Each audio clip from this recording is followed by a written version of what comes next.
I've tried multiple times. And like I said, it's got a grip on me. I've played. So I started playing Baldur's Gate when it came out, and I played it normal. I haven't played the the honor mode run, which is permadeath, like you said, um, and beat the whole game. It was great. You know, took a break, did some other things, and then all my buddies kept talking about like, got to try it on honor mode. So I tried it, and I died like right away. And like the stakes are so high, um, because I usually don't play permadeath in games because I've got two young kids, and I don't want to feel like I'm wasting time while I'm Yeah. playing. But Hmm. I've basically Baldur's Gate is broken into three acts. Have you played it?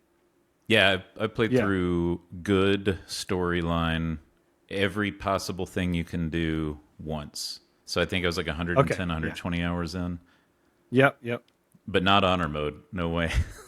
Well, I was there, but then yeah, I got so I probably died four times.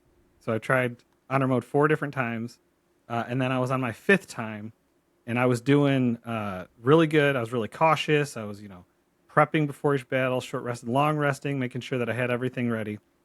I was just cruising.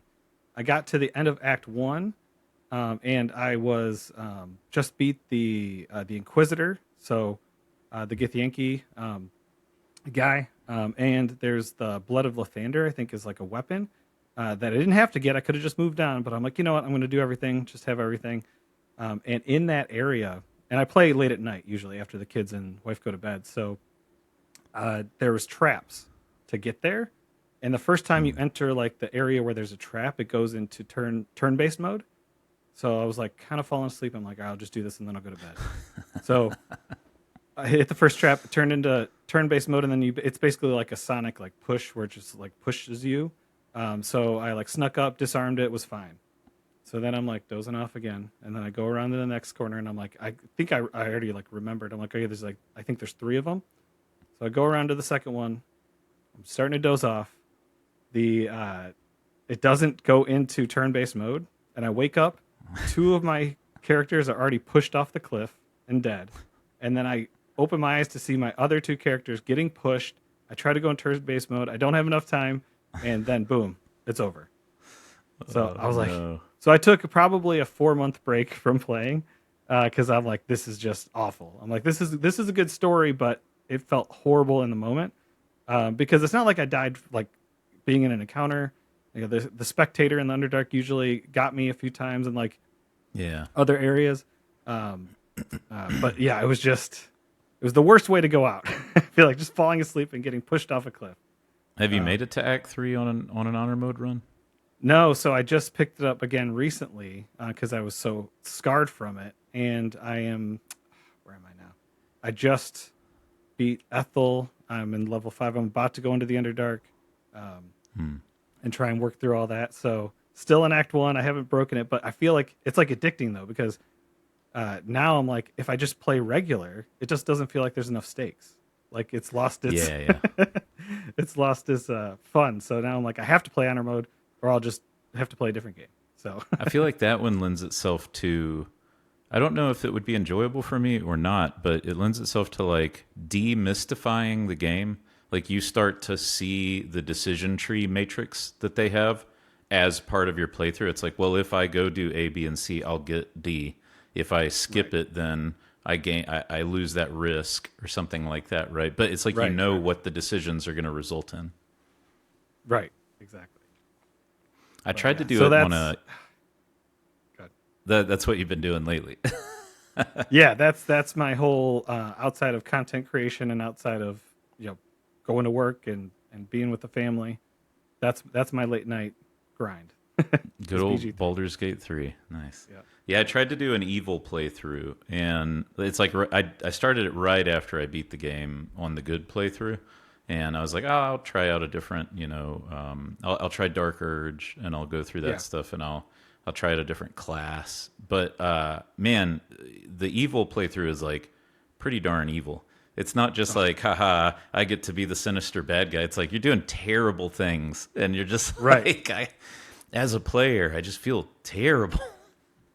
I know. I can never do it. I know. I used to play Mass Effect back in the day, the trilogy, and there's a good and a dark path. I'm like, I always like just end up doing the nice things. I'm like, I don't want to be a jerk, and that's Yeah. exactly how I feel with Baldur's Gate 3 too. Because I'm like, let's do an evil playthrough. I can, um, you know, get the evil characters that you can actually have as companions and stuff. It'll be fun.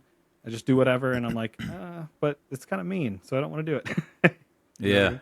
it's easier to just go true neutral and kind of just be selfish than it is to be Right. like actually an evil character. I wanted to do it because I wanted to get the blessing. I can't remember. It's been like over a year now. The thing where like you fight the avatar of that god in Act 3, I think, but like on an evil playthrough rather than fight it, you can become it. I think. Like I just wanted to do an evil playthrough so that I could have that. Oh, But that's yeah, cool. I it's cannot remember that either. I haven't gotten to Act 3 in a long time since my first yeah. playthrough. So, man, Well, right one on. Well, day. hey, you party people. We're joined today by BradBodGaming, and the very first question is why BradBod?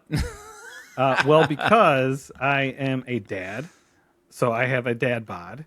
I hide it underneath the camera here usually, but yeah, I was trying to think of a good name that kind of reflected kind of like my personality. Like I used to do Dad Joke Fridays every day at work Mm, with my team, um, and I'm into the corny jokes, and the kids used to like them. Now they roll their eyes, but so I'm like, what's funny? And then alliteration, Bradbod, is just makes it funny. But on a more serious note, it's more like I just want to make sure that the tone is set for kind of what to expect in my mm. channel because I wanted it to be more disarming and friendly and fun. Still get the information and stuff, so be serious. But I thought, Bradbot is kind of just like a funny introduction into light, fun content about a video game. Nice. And is this So your that's the first? origin of it. Is this your first YouTube channel? Yes, I think I'm at 6 months now. First time doing Oh, content nice. creation. I actually, so we talked about Baldur's Gate 3.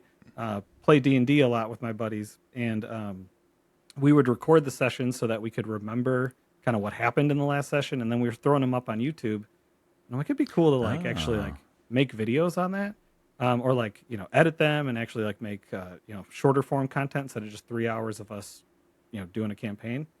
And I just never did it. And then I was like, Godforge is really cool, and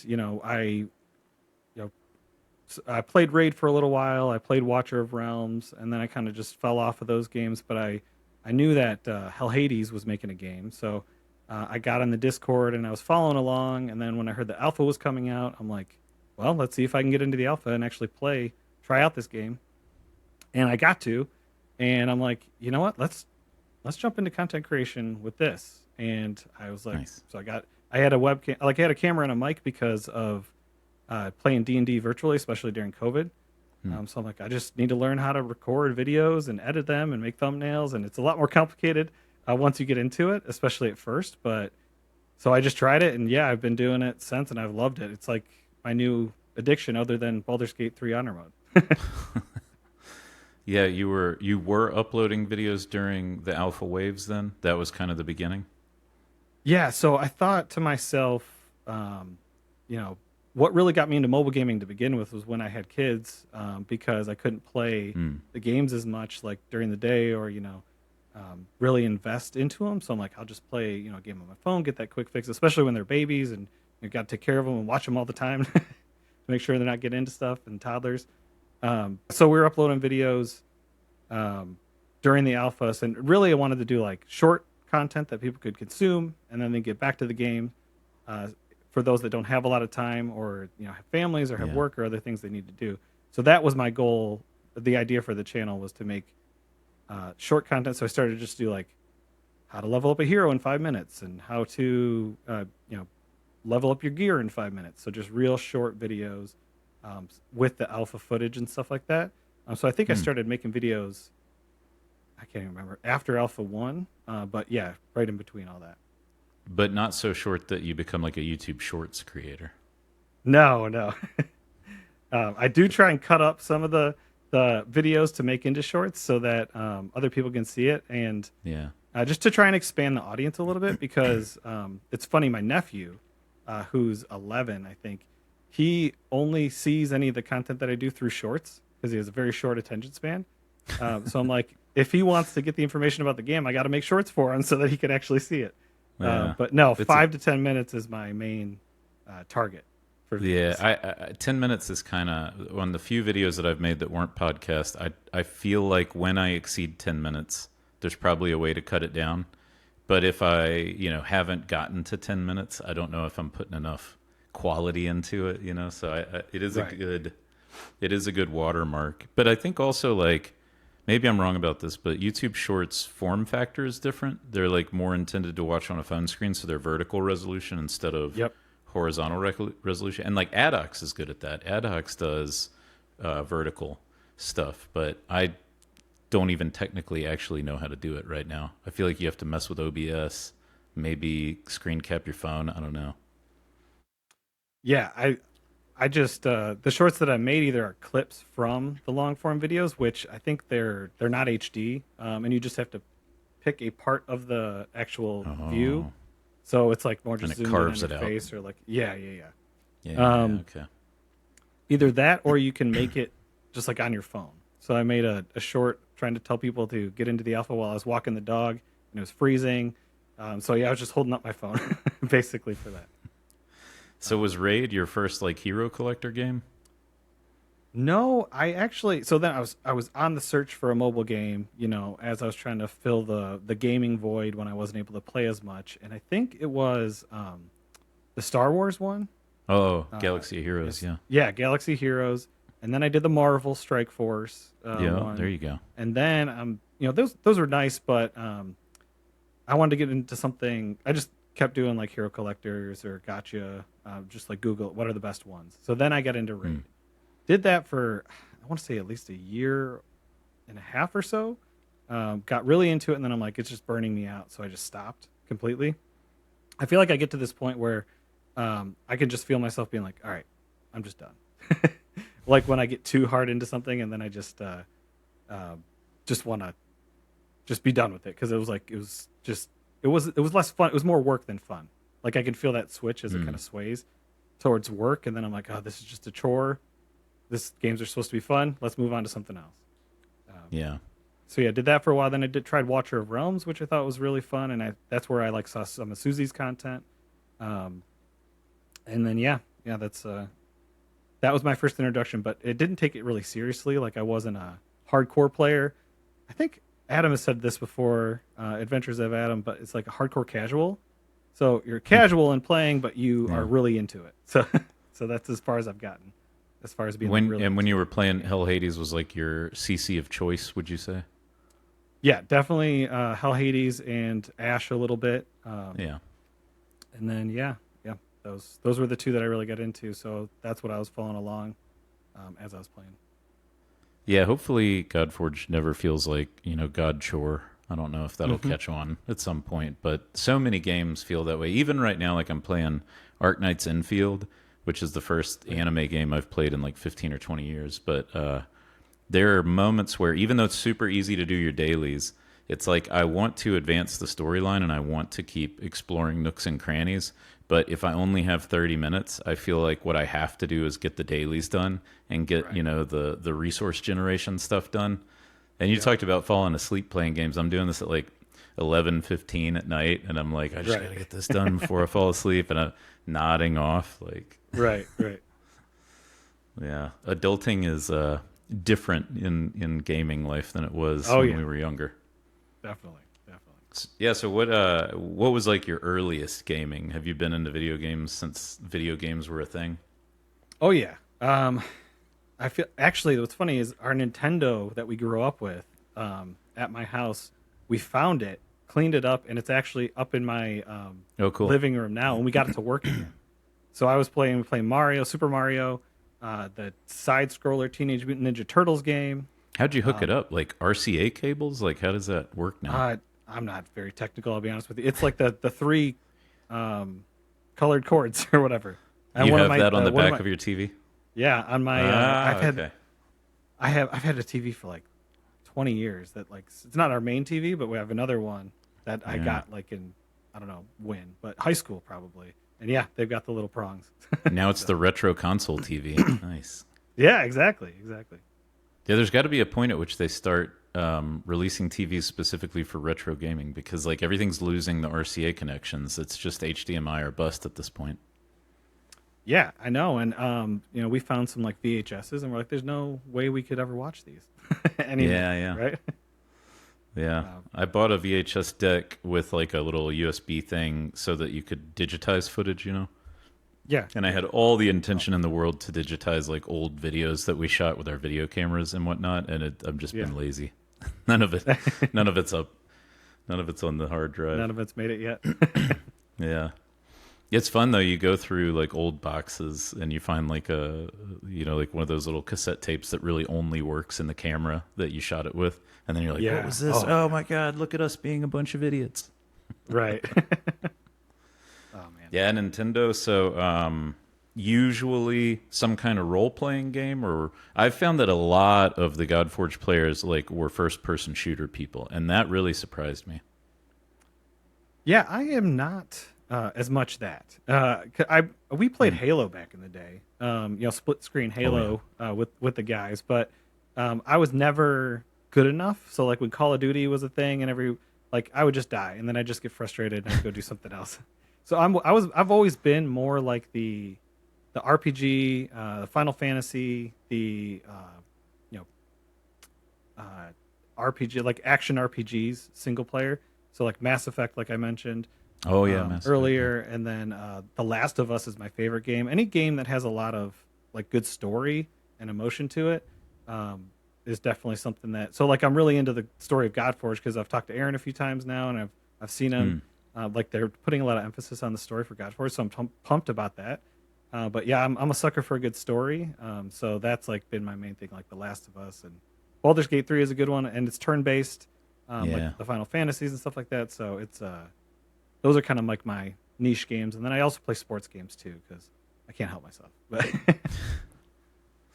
That works. I actually before Infield came out, so I set one of my goals this year was I'm going to beat 5 games. That's like one of my goals because a lot of times I either play a game that has no ending, like Ark or 7 Days to Die. We'll crank tons of hours into like survival crafting games, and you just stop playing at some point, right? There's no real end to it. But I was like, I'm going to beat 5 games, and I kind of cheated because I was almost done with Hollow Knight, like on New Year's Eve. So I just like waited first week of January and finally beat Hollow Knight. So that's one. But then I was like, on the list of things that I have to play is Expedition 33. I've still never played Expedition 33. And I knew that Ark Knights was coming out. And I was like, well, I don't want to start Expedition 33 and then Ark Knights comes out and then I like quit playing Expedition and I have to pick it back up in the middle later. So what I tried to do was play Divinity 1 because I was like, I like Baldur's Gate 3 a lot. Yeah. And I've never played that style. I think that's kind of unique to Lariat, right? And so I got like 25 or 30 hours into Divinity when Ark Knights finally came out. But it feels like for anybody out there who really loves Baldur's Gate 3, if you haven't played even the first Divinity, it's the same game, dude. Like it's the same feel, vibe, combat, everything. Yeah, Divinity Original Sin, that's the second one, right? I have that. I think they're both Original Sin, but the second one is Original Sin 2, I believe. Oh, okay. All right. I'm confused on the whole thing too. I'm trying to learn the lore of it. Yeah. Yeah, I that's definitely something I was going to get into, but you said Expedition 33. That's like game is perfectly up my alley with the kind of games that I like. So I bought it right away. I got maybe 2 hours into it, and then that pull of Baldur's Gate 3 honor mode just took me away from it. So I have to, but I love it though. Like and I don't know if it's like a comfort thing now with BG3 or just like I like to torture myself by dying constantly. But but Expedition 33 is really good so far. Like the beginning was really, really good and impactful. The gameplay seems like a lot of fun. There's like it's turn based, but there's like reaction to it. You can you can dodge and parry and stuff like that. So I'm really excited to get back into it because it was a really good experience to start. But yeah, I fell off.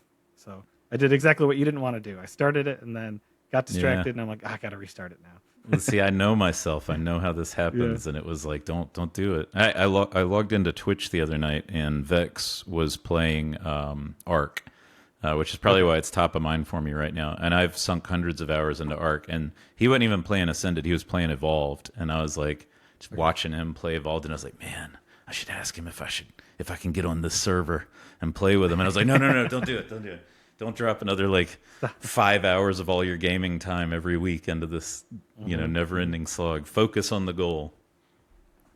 Right. It's good to have goals, and I think that the Hollow Knight that counts. That's this year, Yeah, right? yeah. I You beat mean, it this year, so that I counts. beat it this year. That's what matters. That was a hard game, dude. I don't know if you like hard Yeah. games. Well, I guess if you're playing honor mode, you do. But man, Hollow Knight was since Elden Ring. Nothing has been that hard to me.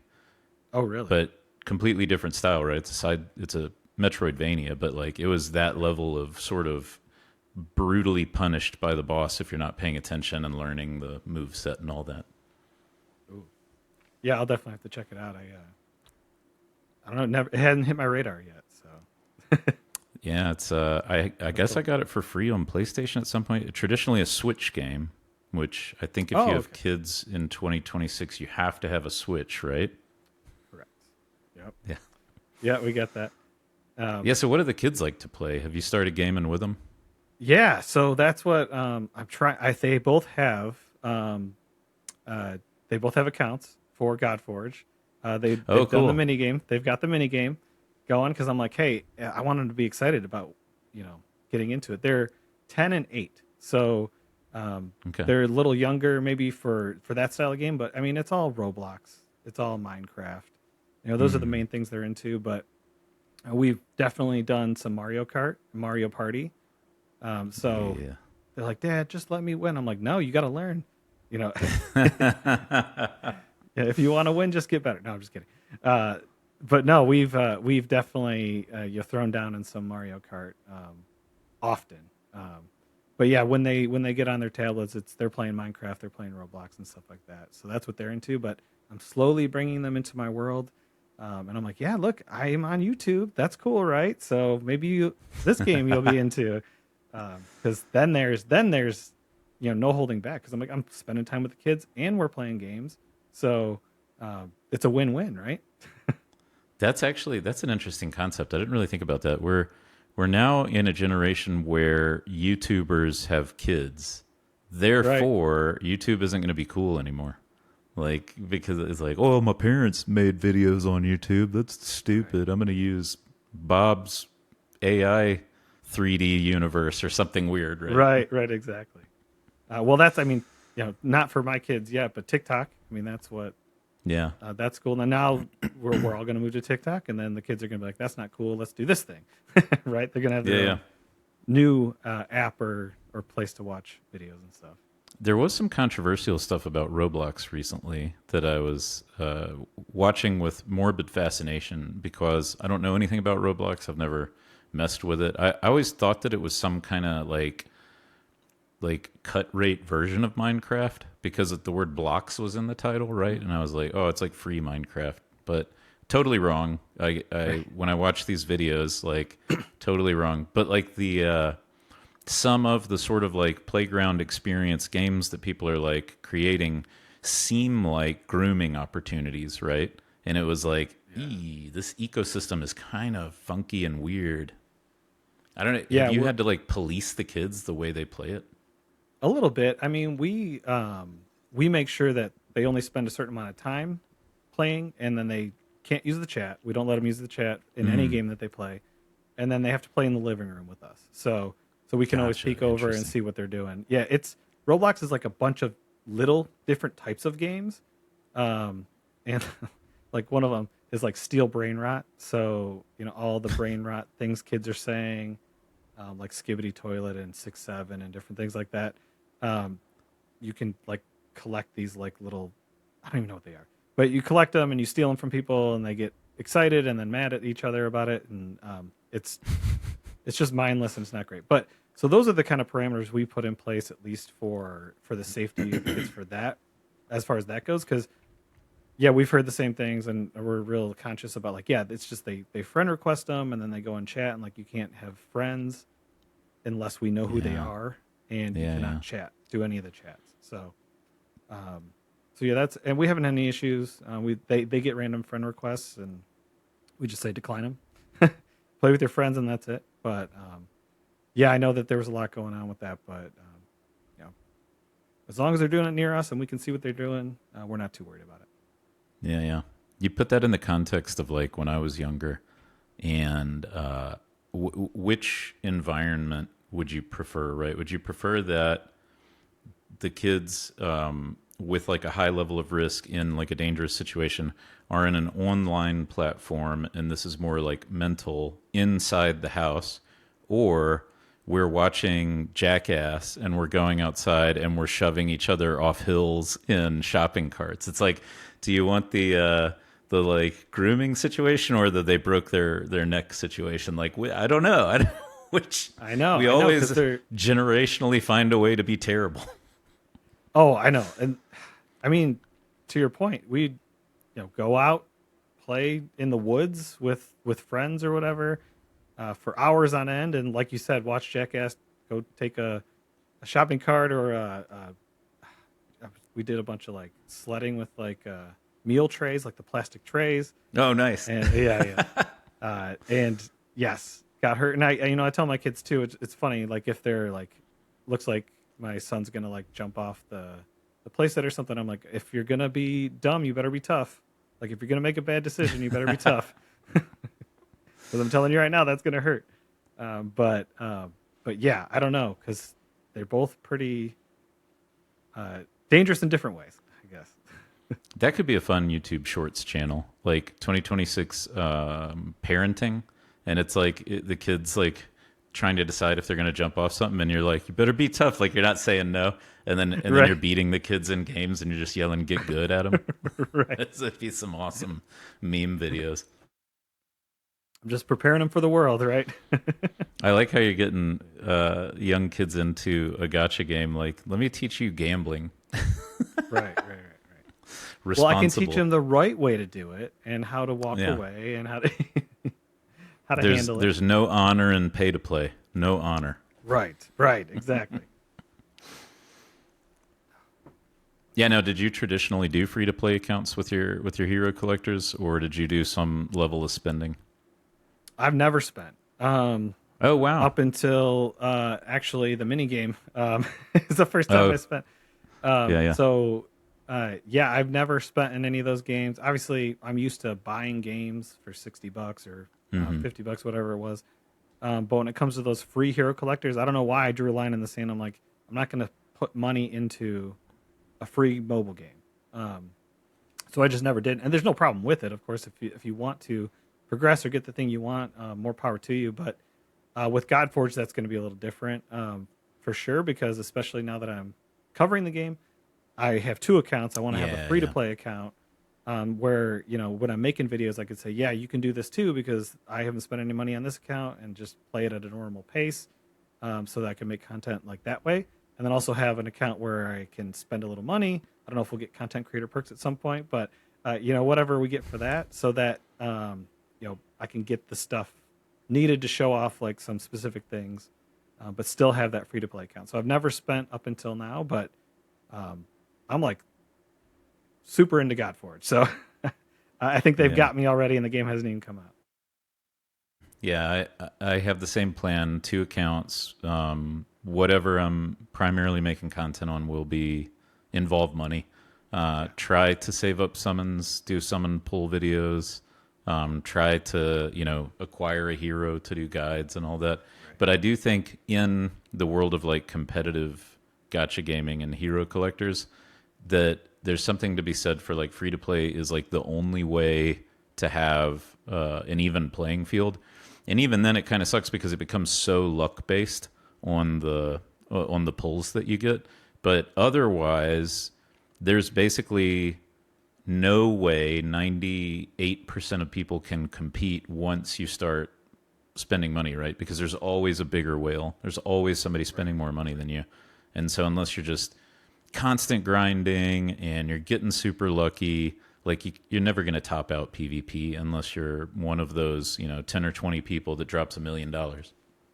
Right, and that's where I basically resigned myself to the fact that I was not going to compete in any leaderboards. I was going to have Yeah. fun, and I was going to do my best with what I had, but I wasn't going to concern myself with, trying to get to the top because I'm like, I'm not going to be spending any money, much less a bunch of money. But I guess it's just whatever, yeah, however you enjoy the game the most, right? I think that's the most important thing. So That's true. Yeah. Yeah. if Yeah. if it enhances if you have the means and it enhances your fun, then go for it. But if you're just doing it to try and be at the top of the leaderboard, and you're hurting yourself doing it, then maybe it's not the best approach.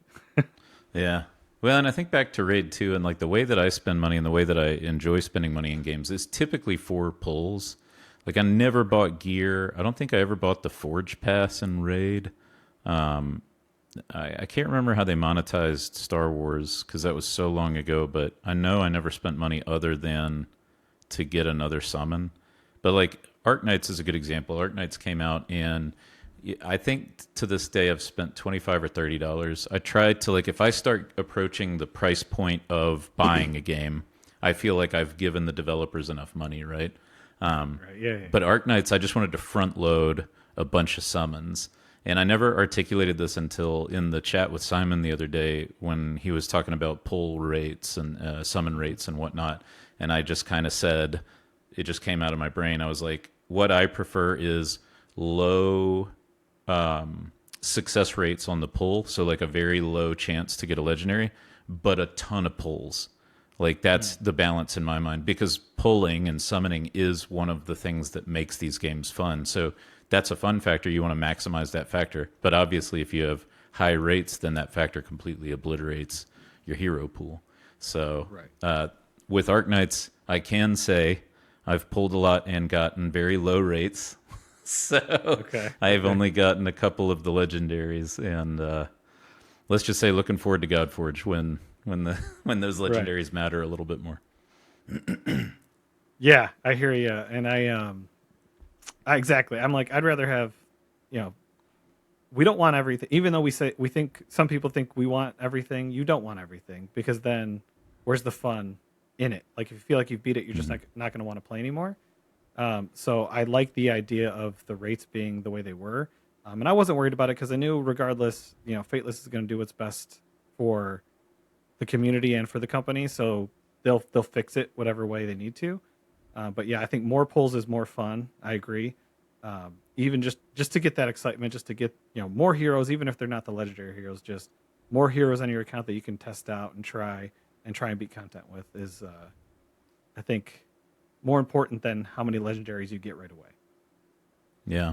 Which one have you decided on for your main in Godforge quests? So right now, I'm saving up my summons in my main. I have Sizzin right now. Team Sizzin all the way, baby. Yeah. Risen with Sizzin, right? That's what everyone's been saying. So I'm going to do all my pulls probably next week sometime as we get closer to the end of the minigame. But, there's only a few heroes that could pull me off of Sizzin. I love Wukong, and I don't know if it's just like because he's the first ever leak that I got to do for a hero leak with content creation. But I just love how he can do it all, like with his 8-hitter, and he's healing himself and increasing turn meter and mirroring buffs and do all of these things. I just think, and he's a speed lead, which I have a soft spot for. So I love him. Quetzalcoatl would probably pull me off Sizzin, and then some of the defenders like Heimdall and Athena and Svarog. Maybe Vivian, but I'm interested to see based on like the tier list that I just made and who I have when it actually comes down to it. If I pull one of those heroes, will I actually switch or not? So I'm excited to see what I do, but that's kind of what I'm thinking right now. So I got like a top 5 or 6 that I'm hoping for. What about you? Sizzin all the way. If you have not yet watched the summon video that me and Papa Tez and Adam did, it's quite funny. It's quite silly the way that we approached if we were going to swap somebody out or not. But I think like the way that I look at it is For the account that I'm going to spend money on, I'm taking Sizzin because he's fun and I have stuff that I want to do with him. And I really, I've told people before, like in Raid, I always wanted Calvalex and I never got Calvalex. So having a dot exploder is like, I just want one on my roster right off the bat. That's what's important. Conversely, though, on the free-to-play account, I'm 100% taking a support character because on free-to-play, you just don't know when you're going to get either a reviver, a healer, or a defender. If you just get all attack champions, if that's the way RNG goes for you early, it's going to hard lock you out of some content, I believe. I mean, nobody's played the game yet, right? But that would have been the case in Raid, if you didn't get a Duchess or you didn't get a... can't think of any of the other ones off the top of my head. Eva, like if you never got one of those and all you got was replacements for Kale, it's not really advancing your account, right? Yeah, yeah. What was I going to say? That's a good point, and I actually was thinking because have you heard my theory about Ra? Mm-mm. I've been speaking about it ad nauseum because I think he's going to be a free hero that we get. Because okay. Aaron said I have it's going to heard this be conspiracy theory. okay. Yes. I don't know if I was the first one to say it, but I've been saying it a lot. But I've been on it for a while. So he's Aaron said he's going to be the first tale. So the first focus of the story that's not the Scion. And we can't get him in the minigame. And his kit was just revamped. And he's not eternal, right? He's not eternal. And then in the screenshots that Simon was showing when they had like the echo fragments, he was one of the top 3 that were up there, him, King Arthur, and Hades, before it went into alphabetical order. And then he showed another screenshot in a different video, and it was just those 3. So I'm thinking that those 3 heroes you can earn in-game, because I don't think you haven't been able to pull them yet. So I'm thinking if you go support in the minigame, you'll have your starter hero, and then you could get Ra early. And I think that would be so if you take 3 Slayers, or if you take a Slayer, then have a Slayer as your starter hero, and then you get Ra, then you got 3 Slayers. I'm sure you'll get more along the way, but so that's one of my theories for Ra, and that's another reason why I'm leaning more support or defender, or invoker or defender for the minigame.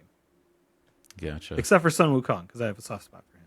So. That's a tough one for me. Like Sun Wukong popping up, he's hard not to take. I think in probably a lot of content, he's definitely going to outshine Sizzin. Sissin's really a boss champion. That's, I think, where the content is that is going to matter. And I think about the 8-hitter on Wukong, except that, each subsequent hit on the same target is doing less and less damage. So it's not like an outright just boss smack. Maybe it is when we get to the live game, especially if you start messing with imprints and stuff. But like, it's not just an out-and-out boss smack. It's meant to be more of a unreliable AOE, right? That has tech if you've only got one character left on the screen. So I can absolutely see that. It's tough though. Also, Sissin's animation, I think he has the coolest animation. I don't know. They just released the one that barfs up skulls. So that's kind of fun. That's a pretty fun one too. But either way, just really excited. Yeah, for sure. And Wukong's passive, of course, which we haven't talked about because it's the number 1 imprint people are getting. But with the Immortal and the joint attack half the time, it's hard to resist that. But I'm done selling Wukong. Yeah, I'm taking, at the moment, I've got Unify the Realms, which is, without looking at his name off the top of my head, it's the samurai, but he's an eternal, right? So I feel like I've got a copy of him, and I don't know his kit yet, so that's good. Because I may just keep my imprint as a copy, the way that I'm thinking about it, versus going ahead and slapping it on a weapon. But in wave-based content with Sizzin, his is 5% more damage and damage reduction per kill. So like on 3-wave combat, you're basically guaranteeing Sizzin going in at 25-25, plus damage and minus damage taken. So if you use it. But honestly, my guess is I end up sitting on it and just seeing what the character's like before I make any decisions. That's the thing about the imprint is like I know a lot of people are excited about what imprint should I put on a weapon to put on the hero that I lock in, and because we can't remove imprints, especially right now, and I know they're talking about maybe doing it in the future. I don't know if I want to do anything with my imprint until I Yeah. have the best weapon I want for it, and then understand the content so that I know what hero should have that weapon with that imprint. Because it's tempting to just jump right in, but you don't want to waste a legendary imprint on either a bad rolled weapon or Yep. just being wrong on kind of how it's used, or if it changes, right? Um, so I hear you there. I might hold my imprint before I do anything with it. Yeah. Yeah, and I would encourage people on their Godforge Quest account to just take that into consideration, right? Like, you don't have to use all three of the things in combination with each other. So you don't have to be plotting out this hero with this weapon with this imprint. The smarter thing to do is probably just to like sit on whatever imprint you take, at least for the first week. Figure out how the game is going. Yeah, exactly. I am going to put Makohuidal on Sizzin though, because I just think Yeah. it's gonna do even more damage. It's just gonna be fun. I just want to come out of the gate smacking, destroy the first like however many waves of the game there are, and feel like I'm awesome, and then hit a brick wall and be like, oh, I made a bad decision. Well, hopefully I pull a epic defender or something that can help keep them alive, right? Yeah, and that's true. There's plenty of epics in the support and defender camp. I mean, Brynhild was the darling of the alphas, but Oh yeah. because we were exploiting bugs, not because she's actually that good. Right. But and there's so many heroes we haven't seen yet too. That's the really cool part is that what do we get 67 heroes in the alpha, and it seemed like there's a lot of variety and a lot of ways that you could beat the content with, rares, epics, and legendaries. So to just add what 200 total or something like that, over 200, I think that there's a lot of kits we haven't seen that I think are going to be really useful. And I'm excited just to dig into each new hero's kit and see exactly what they offer and how they'll fit into teams, because we're going off of assumptions based on what we know, and we don't know all the content, but we also don't know all the heroes either. So there could be some really strong support heroes where you're blasting through a Sizzin, and then you get some invokers and defenders that are rares and epics that just carry you along. So maybe you won't hit that brick wall. We'll see. Yeah, maybe not. I think is it Ryujin is the dragon? Let me see if I can YDG? figure that out. Oh, not YDG, but like the Japanese dragon or the Chinese dragon. Oh, I think he's an Eternal, so he's not in the pool, but he's like the one that I want the most of any character, purely based on looks and graphics. I think Tian it's Long, is that what Ryujin. you're talking about, or no? Oh, maybe it's Tian Long. Shenlong? Yeah, maybe you're right. And then Shenlong. Yeah, I think you're right. I think it's Tian Long. Yeah, Heavenly Dragon. And he's a defender. Oh, there we go. But the all dragon team. So now that I've seen that Ryujin is epic and there's YDG, that's a new goal. All dragon team. Oh, that'd be fun. That'd be fun. Actually, the podcast that went out today, or I guess the previous Fateless podcast, depending on when this goes out, Dirk was talking about the dragon, like an all dragon team, potentially, you being able to get one, and how the animations can be a little funny when they're disabled. Like when Quetzalcoatl would get disabled, he'd like shake around or whatever. And I'm like the wacky arm flailing inflatable tube men, like all the dragons would just be flopping around. So I think it'd be cool to have a dragon team, but that would be fun to see that too. Yeah, that's going to be a goal of mine now. I'm going to shoot for the all dragon team. I called during the alphas. I called Sphinx Shaky Chicken because that stupid little like shake. But then if you look at Sphinx like just dead on, and you see none of the like shape of the body, it's just straight up a chicken. It's absolutely a chicken, and that was some of the very important feedback I gave during the alphas. Was like, please modify Sphinx's appearance so that dead on he's not just like a chicken. A chicken. Like, a shaky chicken. Shaky chicken. So we talked a little bit about the other themes on the show. So why don't you tell me a little bit about music in your life so far? Yeah, so I was thinking about it, and really music for me shows up in two different ways, either as an emotional outlet or like an emotion enhancer. Hmm. So growing up in Southeast Michigan, and it's a little even old for my um, age, but Motown music has been my mainstay love. Uh, I'm really into. I like to groove and love that kind of music. It's I've loved it forever. So Motown is definitely my number one. Al Green's "Let's Stay Together" was my our first dance at our wedding Oh, nice. song. So Bill Withers, Four Tops, Temptations, all those kind of um, you know Motown type groups. So that's like my main love and my main go to when I just want to play like something random. But also like as an emotional outlet, like I'm a very positive person. Like in general, I'm like usually pretty happy and have have like a positive outlook. So I use music as like my emotional outlet for like emo, right? Like like Hmm. uh, Yeah, yeah. so like back in the day, it was like Bright Eyes that I would listen to a bunch, Oh, nice. and that kind of moved into like some indie rock. So like Margot and the Nuclear So and So's and Manchester Orchestra. Those are Hmm. like more indie rock. I feel like I'm living in like 2012, like 2010, 2012, like when they were maybe more popular. But so like that's the kind of like and even like Death Cab for Cutie and like Phoebe Bridgers is a one that's out now. So that's kind of like my emotional outlet music. But I like a wide spectrum of music. Not a big country fan. Not like a huge rock fan. But I even will like I'll put on some classical music. Like when I drive the kids to school, we put on classical music in the morning. I think it's like Yo Yo Ma, Ennio Marcosione or something. Like I'm really into uh, that, so I really like to relax and vibe out to vibe out to some classical. But yeah, really it's a wide range and but Motown. Oh yeah, and growing up, I was a big rap guy. So Eminem, 50 Cent, Tupac, uh, all those now old school rap, like 2000s rap, was big for me 2000s growing is up. now old school. I know, right? um, like high school and beyond, like that's the rap I listen to. But it's always been Motown for the most part. Like that's what I'll throw on in the car, especially with the kids. It's a lot safer than the rap. Um, Oh, yeah, yeah.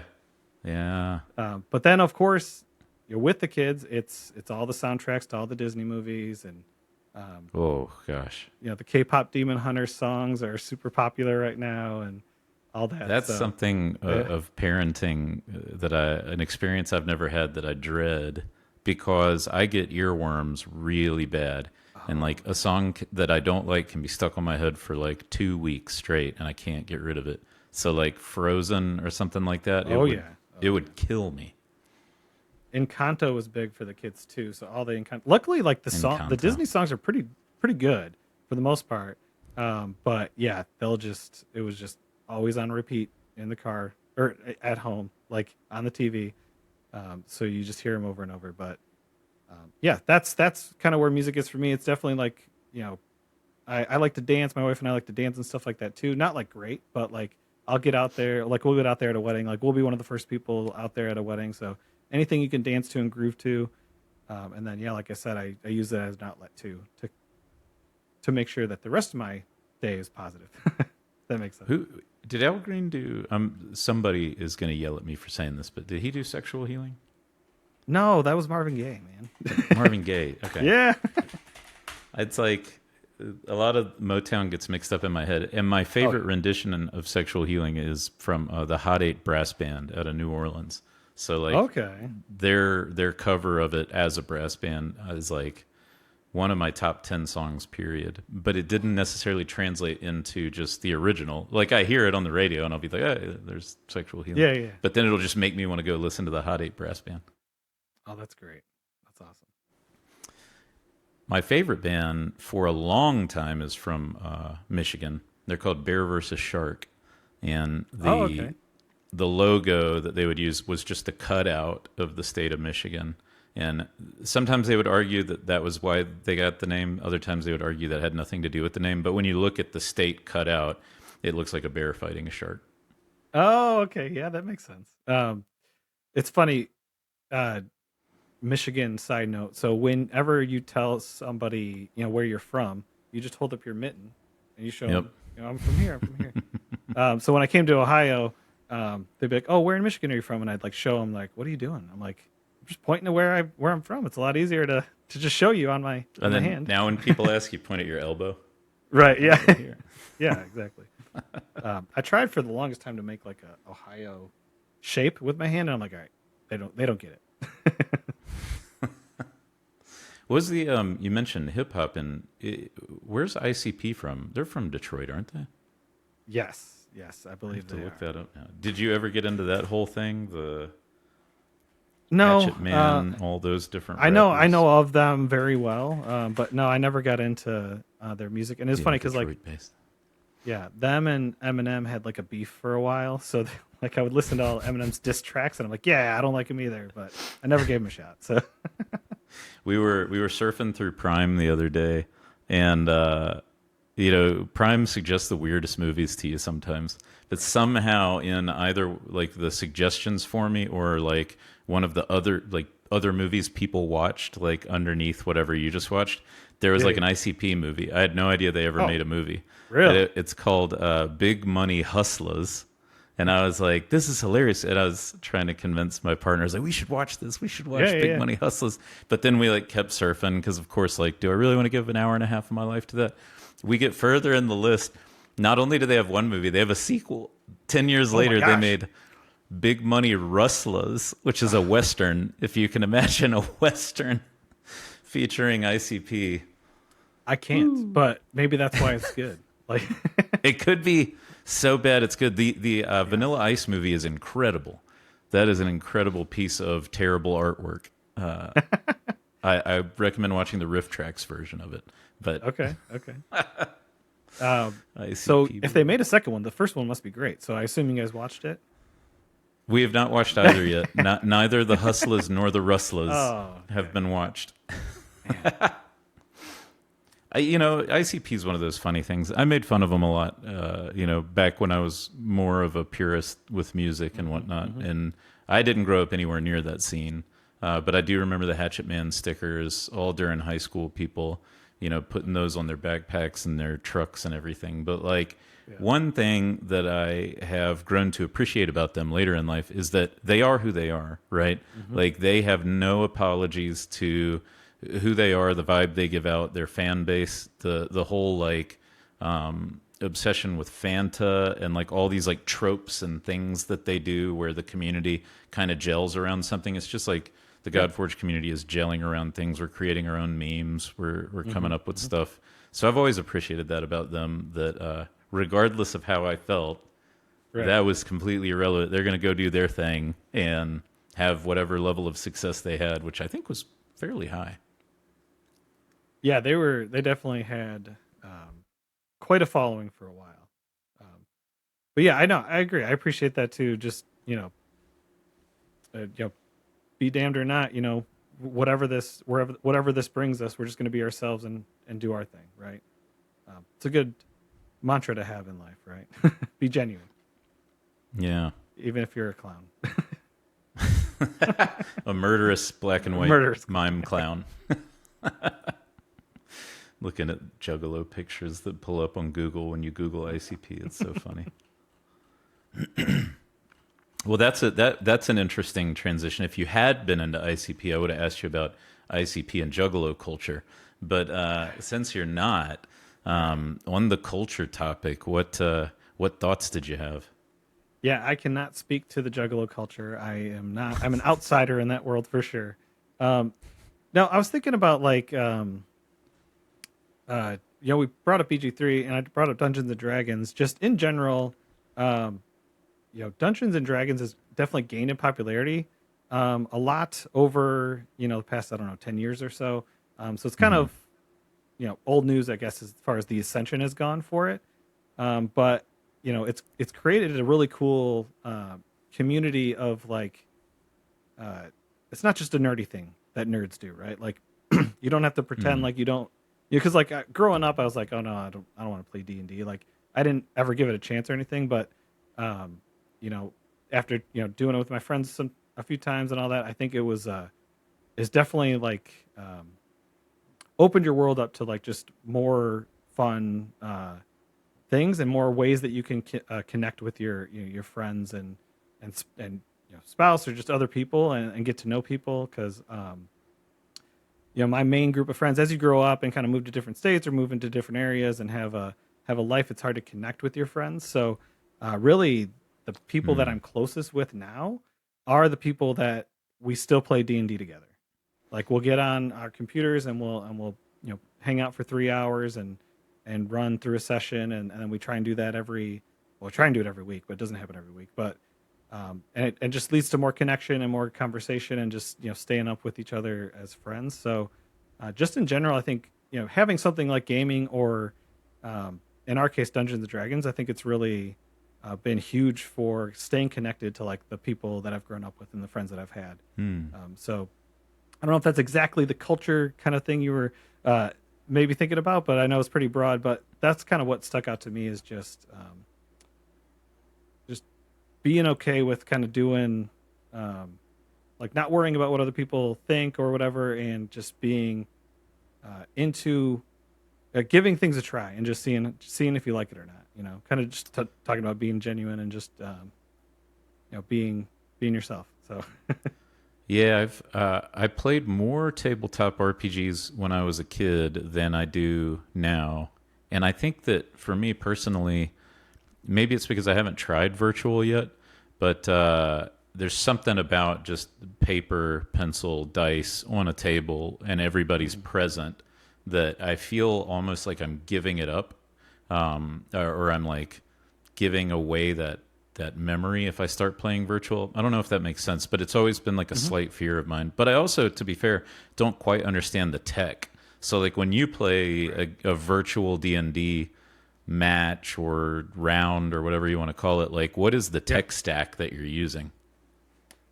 Yeah, so it's funny because back when I first started to get into it, we would just we just have our character sheets in our hands and our dice, and then we just be on the phone together and just like talk. Oh, you just did a big group call and Yeah, trust exactly. that people were legit about their roles. Yeah. Now they have software.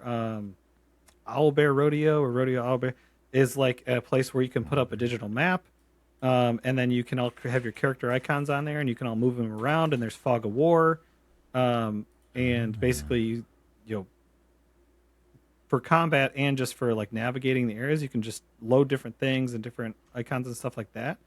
And then we actually cool. played our Godforge D&D session through another basically something very similar, but you can actually roll your dice digitally so everyone can see them. So you can trust that people aren't fudging their numbers when they're rolling. But yeah, it's a webcam, it's a mic, it's Discord or another just video conferencing thing, and then it's like Owlbear or something where you just pull up the map, and then we're really into like, again, we think of D&D more like collaborative storytelling, so it's about telling the story, and then the combat and stuff is just kind of enhances the story. So a lot of our role playing and different things we do, you don't necessarily need anything other than your cameras on and just talking to each other. Right. So really, yeah, just to get the software in there that kind of helps out, and you can roll dice digitally, you can roll it physically, and you can have your character sheets on like D&D Beyond is one of the places where you kind of load up characters so you can see them, and then your DM can see them and stuff like that. So it's definitely way more accessible now and definitely easier. I just recently played an in-person session with some of my friends, and it was a lot of fun. It felt great to like be like in the room with them, having snacks, having drinks, and just having the table there and kind of doing it like that way. But really, maybe I'm just used to doing the virtual now because we kind of have to by necessity. But it is still a lot of fun, and we can record it and we can watch it back later, which is a lot of fun too, because you can remember. If you don't take good notes, you can at least remember what happened throughout the sessions, especially when you've been playing. I think one of our campaigns has been going on for 3-4 years. We don't play every week, but yeah, they go, they're long campaigns. So yeah, it's a lot of fun though. Do you tend to use like a pre-built campaign, or do you tend to like whomever's running it creates their own? So I dabbled into my first being a DM for the first time just recently, and I used a pre-built campaign, Storm King's Thunder, So I've been using that with some tweaks, but yeah, it varies. I have one buddy who really likes to make their own, so they made their own world, they made their own campaign. One thing I did though in mine, even though I was using the module, my first session was we all built the town together. So we played like a version of a different type game where basically everyone gets a chance to like add a feature to the map, and then everyone gets to add like resources, um, and then everyone gets to like, what is this town known for, and how does it get its money, and what are like the geographical things, and and then there was like cards that say, I don't know if it was cards. It was like they rolled the dice and then something happened, so they discovered something new. What do the townspeople do? And it was like a way of collaboratively creating a town together that was just unique to us, and they were bought in because they all got to contribute to it, and then we kicked off the campaign there. So Gotcha.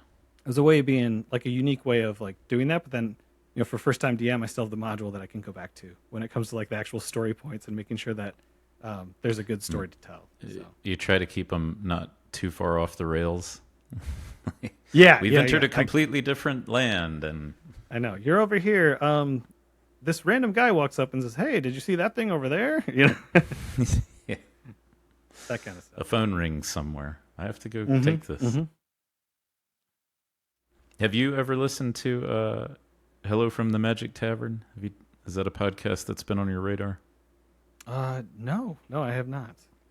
I think it was when I was doing Adam's interview where I saw the shirt that he had. I can't remember what it said, but it was very similar to like one of their jokes, which is, so the concept for the podcast, if you're not familiar, is like there's a guy named Arnie who's a real human being who has podcasting equipment and does a podcast, and he falls through a magical portal behind Burger King in Chicago into a magical land similar to Middle Earth called Foon. Oh, wonderful.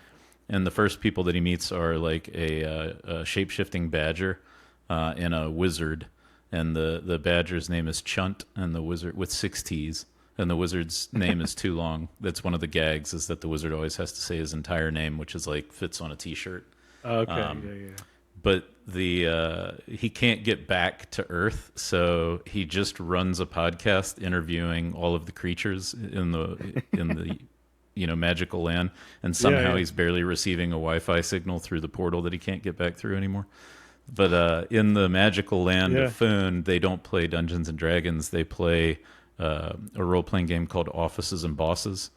So they all put on like boring work personas. It's so freaking funny, dude. Oh, that's great. Yeah, we'll have to circle back, put a pin in that, and we'll circle back on that next week or whatever, right? Yeah, stuff like that. Except for some reason, it always ends in violence. So it starts out with computers and staplers and whatnot, but then every bit ends up in somebody getting their head cut off. Oh, that's so funny. That sounds really cool. What is it called again? Sorry. Oh, the podcast, yeah, Hello from the Magic Tavern. I think like it's a commitment to get. I mean, they've been doing it for 10 years now, but it's a commitment to get through like 25 episodes. But if you go chronologically and you get past like the first episodes, where the real thing that they're doing, what's cool about it is that they, on the very first episode, did not know what anything was. All they knew was their characters. However, everything that they say on the podcast is canon, and they invite their friends in as guests. So they're all comedians. So their friends who come in as guests like will purposefully try to force lore into their world, and they'll have to try to figure out ways to walk it back and change it and stuff like that.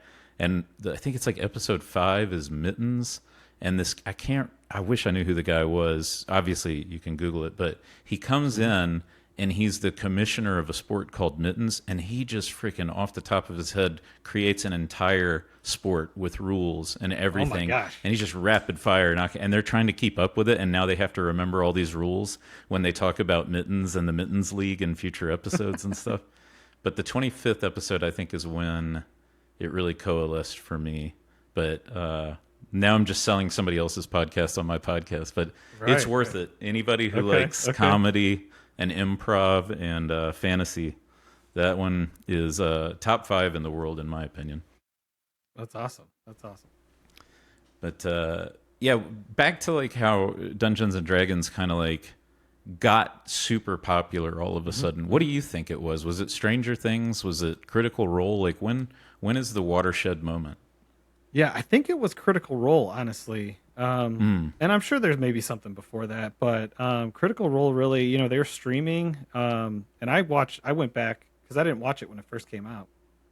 Um, I went back and watched the first campaign, and it was super rough. But they're sitting around playing D&D, and they're all voice actors, so they do a really good job at actually the improv part Hmm. and the acting part, and it was super entertaining. And then yeah, I think it's just taken off from there. And then that's Matt Mercer is the DM for that one, and he's obviously great. And then Brennan Lee Mulligan has kind of taken it to the next level with Dimension 20. So it's just really taken off. And I know even it was funny when I was watching the first campaign, they had like celebrities on, like John Heater, who plays Napoleon Dynamite. Oh He right, like yeah. was on a few of the episodes, and a couple and like other big name actors and stuff too. So that really like what I think that's what really brought it mainstream. Um, and yeah, it's really taken off from there. Hmm. That's the two things that I think I can't remember who I was talking to about it now, but that was the two things that we kind of pointed to was Critical Role and Stranger Things, and that desire for 80s and 90s nostalgia, which Right. is like easily marketable these days. Oh, it But really maybe there's is. something too about like the I mean, I know you're playing virtual and we just talked about virtual, but maybe there's Mhm. something too to the authenticity of like physical dice on a physical table in 2026 when so much of life is either automated or requires a device in order to interact with it. Yeah, I definitely think you know we live most of our lives virtually, right? Especially with COVID and stuff. We just recently at my normal job returned to the office, but we were virtual for a long time. So I think Mm. there's definitely that desire to get together with people physically and be in the same room with people and interact and stuff like that. So I think that definitely has a pull, um, and is something. And D&D is a good excuse to like hang out for 3 to 4 hours with your buddies Yeah. or whoever. Um, so I agree. I think there's definitely that desire in this digital world, right? And I wonder if like Gary Gygax ever like envisioned like a world that had actually embraced it, you know. I know. It's a whole thing now. Like I know. I wonder what he envisioned it would be because it's definitely far beyond what it was, right? Yeah, it's very different than it was in the 90s for sure. In the amount of support materials that the internet really empowered in terms of just community resources Hmm. is pretty wild. And then of course the influence on video games. That's kind of why Oh, yeah. RPG video games exist, I think. Exactly, exactly. And I mean that's why. Uh, yeah, I know that's part of what like playing Final Fantasy and different things like that. Like that turn-based. You have the roles of the different types of characters and stuff, and um, that's kind of what turned me on to like actually playing it because I didn't start playing when I was like a really little kid. I started playing it as I when I was older. So they're like, hey, do you like uh, Lord of the Rings? Do you like playing like Final Fantasy and stuff like that? Do you want to just hang out and improv and tell stories together? Then you'll like D&D. And I'm like, all right, let's try it. So, Yeah.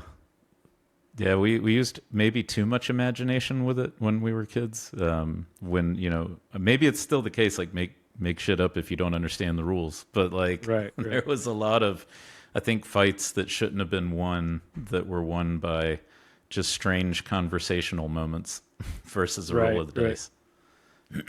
I remember vaguely a DM gave me at the time a wand of wonder, which in like Dragon magazine or something had like 100-point table of outcomes. So you're supposed Okay. to roll like whether it was 100 sided or 220s or whatever. Hmm. And so when you use the wand of wonder, you got this random effect off of the table, and some of it was like ultra powerful, and some of it was just like ridiculous and stupid. And Yeah. the DM like realized real quickly that he had to give out limited charges on those things. because we would just keep spamming it Oh, because yeah. we didn't know Just what keep else to doing do. We're taking on gods and stuff because we have this one that'll turn them into tree trunks. Right. They still have stuff like that with the randomness, like with a wild magic sorcerer, where you basically roll on a D100, and random things can happen. You can grow 2 feet permanently. Yeah, you can turn, you can just explode. It's just crazy stuff that could happen, or really mundane things like your next spell just shoots out flowers. So I told Vex if he keeps the series going or if he does it again that I might be able to convince the sheriff to play, but we'll see what happens. It's been a while since I've done any sort of tabletop gaming. We do a lot of board games. We just haven't done RPG stuff. yeah, Gecko Mayhem. It was his first time playing D&D at all. Nice. So yeah, I mean, you can bring in anybody, help them build the character sheet, and just get back into it. You do great. Well, right on, man. Well, as far as getting people onto your channel, so one channel not gonna do live streaming. I don't know. Honestly, I'm kind of intimidated. I've only been doing this for about 6 months, so I'm gonna focus on making content. I might try live streaming at some point, but we'll have to just see how it goes. I'm definitely gonna be making videos once to twice a week up until early access. Then I'm gonna be making a bunch of videos once we actually get our hands on the game. But yeah, that's the plan. It's just BradBodGaming. I'm gonna try to make short, concise videos that people can watch, so they can get the information they need and then get back to the game. That's kind of the mantra. So I'm going to be doing that, and I'll, maybe live stream. We'll see. Nice. All right. Well, we'll link the channel below, so everybody that's listening, give Brad a sub, check out his channel, and really appreciate you joining today, man. Thank you. Yeah, thank you. It was a lot of fun. Good to talk to you. And thanks everybody for listening. Peace.